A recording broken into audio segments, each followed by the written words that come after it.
Hi అండి. Mango ఐస్‌లు 2 మజా ప్యాకెట్లు తీసుకొని వాటిని నిలబెట్టి చాకుతో కట్ చేసి ఐస్ పుల్లల్లో పెట్టుకొని ఫ్రిడ్జ్‌లో పెట్టుకోవాలి.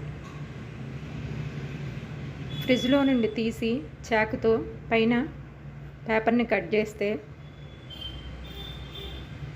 ఐసు రెడీ అయిపోయిందండి.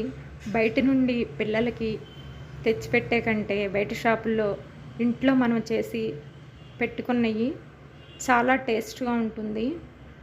మీరు కూడా ఒకసారి చేసి చూడండి. చాలా సింపుల్గా మ్యాంగో ఐస్ రెడీ అయిందండి. నా లాంగ్ వీడియోస్లో చూడండి.